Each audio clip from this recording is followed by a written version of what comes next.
Well, you tried the other day to raise science-based questions about a pivotal event in American history 24 years ago, 9/11, and you asked a question that I think any honest person would ask, like, Building 7 was never hit by a plane. Why did it fall down in exactly the same way the first two towers did? That shouldn't be verboten. So you asked that question. I want to read the response from a Republican in the House, a new member called Mike Lawler, I guess from New York. And he said this. I don't know if you know him. You probably don't. He just got there. Quote, Senator Johnson should stop peddling conspiracy theories about the worst terrorist attack in our nation's history and one that forever altered the lives of so many of my fellow New Yorkers. Crap like this dishonors and disrespects the innocent lives lost, our brave first responders, and all families and survivors who still carry the pain of 9/11 each and every day. So I think Lawler was like in high school when 9/11 happened. He doesn't really seem to represent New York anyway, but whatever. The point is, why would he attack you personally for asking like the most obvious question ever, one rooted in science, which is how did this happen? Like, what is that? Oh, it sure hurt my feelings. I know you don't care, but I just thought, why Mike Lawler, who literally just got there, got a lot of problems in New York? Why is he mad at you for asking that? You think he would want you to ask? What is so off base about that is the only reason I'm looking at this is because the then chairman of the permanent subcommittee investigation, now I'm chair, but Senator Blumenthal, he wanted to do this investigation on Saudi's negotiation with PGA, and he's doing because he's from Connecticut and got 9/11 families. They want to know what Saudi involvement was. Yes, fair. I didn't agree with it. I thought that this is a private sector negotiation. Let them take care of that, okay? But he did it anyway. So leading up to a pretty well-publicized hearing, I started getting 9/11 family members see me in the hallway. They would literally in the hallway in Congress, and they would have a heavily redacted document they got from the FBI in terms of what the Saudi involvement was in 9/11, what we knew. And they asked me, can you please get this unredacted? We want to know what the government knows about these things. Now, this is 20-some years after 9/11. It's probably about time.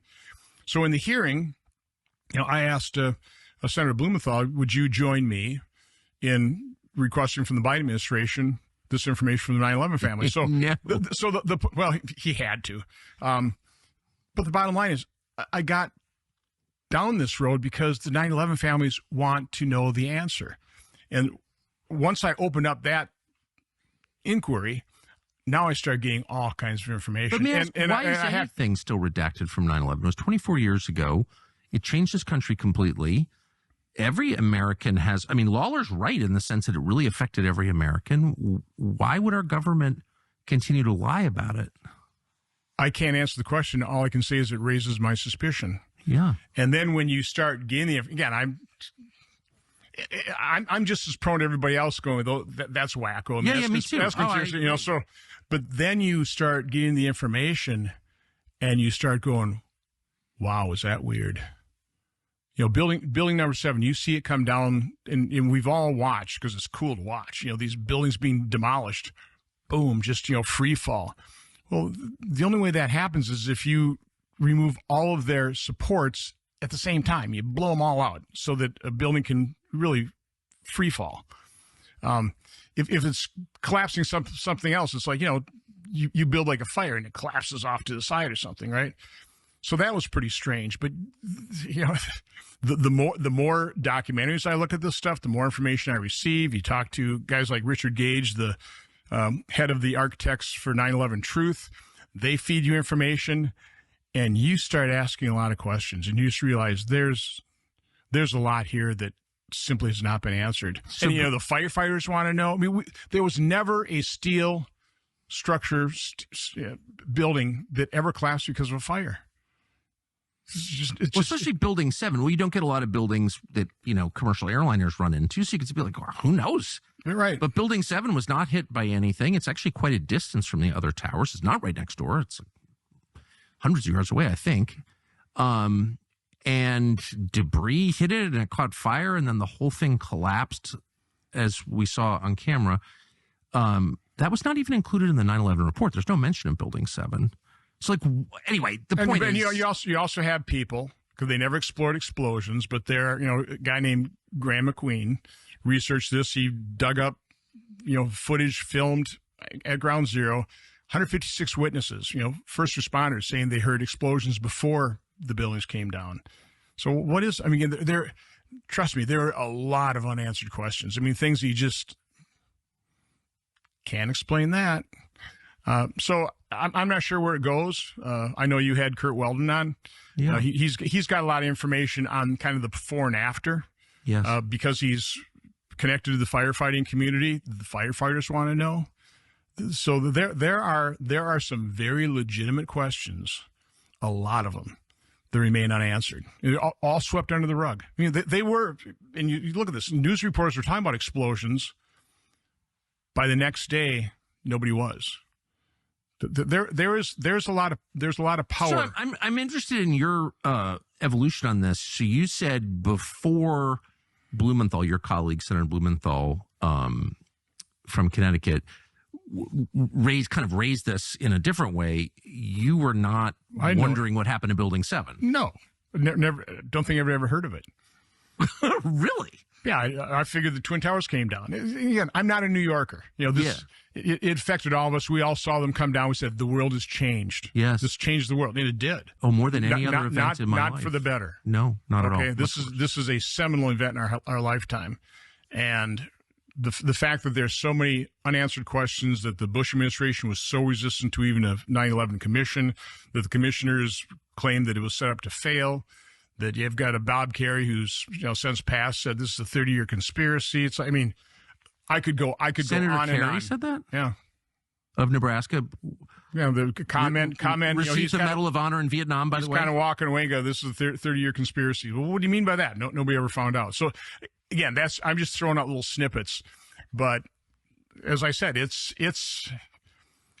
amazing the questions that you see, the legitimate questions that have been raised that remain unanswered. That's all I can say. All I have is questions right now. I don't have any. I get answers. it, but I just I feel exactly the same way. I have no clue. I have no theory of everything in this at all. But my question is, you just came at this cold, though. Yeah, no, this was not something that I was hankering to delve into. What are the questions? It's kind of like Bobby Kennedy, how he got involved in childhood vaccines. Yes, he was giving all these speeches on the environment, and all these moms would show up with their T-shirts, and he kept him at bay for quite some time till one of the moms found out where he lived, came to his house with a stack of science, which he knew how to read because he was an environmental lawyer, and said, "I'm not going to leave till you read this." And to his credit, he sat down and read it. And further to his credit, once he read it, he couldn't. Once his eyes were open, he couldn't close them. As much as he probably wanted to, as much as he realized the morass he was stepping into. I can't close my eyes. I can't. And particularly with childhood vaccine injuries, it's bad enough with the COVID vax. I mean, yes. The Ernest Ramirez, lost his son. It's just heartbreaking. I mean, the Facebook dissolving these groups that were the only lifeline for some of these vaccine injured, and they started committing suicide afterwards because they lost that connection that they didn't have before these groups. But you look at the documentary just Vaxxed, and you see these parents and they have the video of a perfectly normal child, and they take them in for a well visit. So they get a vaccine. That night they spike a fever, have a seizure. Now they got a 26-year-old son who is extremely autistic, can't verbalize, acts up as... it's horrible. And you see the stats where you go from... it's hard to verify the 10,001, but we know by CDC's own hundreds to one to now 30-something to one. By the way, while they've actually narrowed the definition of autism, they didn't expand it, they narrowed it. What's causing that? And after the makers of Vaxxed went on a road trip with a bus premiering this thing, and other parents would come up to the bus, and so they started videotaping their stories. And they got something like 10,000 stories of parents almost identical. It's like perfectly normal child, got the video to prove it, go in, within that night or within days. You start looking at the increase in SIDS versus the increase of the vaccine schedule. Again, I'm not a doctor, not a medical researcher. My eyes have just been opened up to how so much information, so many questions, is probably the best way to put it, have just been suppressed. You can't even ask them. Anybody who does gets marginalized, vilified, discredited. And that's how they battle this. They don't battle it with the truth. They don't, in my public events, I always invited the federal officials. I always invited the executives from the big pharma. Come in and defend yourself. This is an open forum. I'll give you plenty of time. I'll be very fair. Speak your piece. I want to hear from you. They won't do it. They will. I mean, Peter Hotez famously, Mr. Vaccine Pusher gets offered what was the final offer? $2.some million. Sit down and argue with not a doctor, a lawyer. Yeah. Just we'll debate RFK Jr. And he wouldn't even do it. What does that tell you? Of course, he's just calling people names. So just back to 9/11 for a minute. You never really thought about it like most people. Me too. I yelled at anyone who asked questions about it myself. So I'm sympathetic, actually, in some ways, to people who don't want to hear it. But now that you've looked into it and you said you don't have a coherent theory as to what it was, but you've got a lot of questions, which questions trouble you the most? Well, it starts with Building 7. Yes. Where you look at that and it just, this is really weird. It does come down just like a, building demolition type of project. You get a documentary of this Alaskan structural engineering professor that does a 4-year study on it, pretty well debunks NIST's analysis. And again, you don't have to be a structural engineer to say this really doesn't make sense. When you start putting together at what temperature steel melts, they had molten steel in the Twin Towers, and I'm not sure they had a number 7.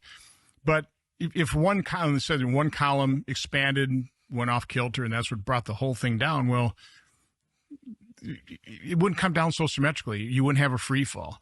Then you get deeper into it, and there was I think his name was Barry Jennings. He was there, went up there. They'd already cleared out Building 7, even though he went up there to their command center, and somebody goes, "Get out of there." It was literally predicted to come down, even though, again, a steel structured building had never collapsed due to fire because they're protected that way. He heard explosions. He got down to the 6th floor and had to go back up to 8 because something had been blown out. And again, what caused the building was not hit by an airplane? No, they did. It was damaged, but even NIST says, not significant damage by the Twin Towers falling. So again, there's just so many things. You could spend quite some time. The ash contains residual of both burnt and unburnt thermite, which is used to demolish buildings, and it's military grade. And there's nanoparticle thermite, and you have all these metal spheres that you only get these iron spheres with extreme temperatures. And again, jet fuel burns at below, I think, 1,000 degrees of Fahrenheit, and again, nothing's adding up. Just structurally, just basic engineering, basic physics, it doesn't make sense.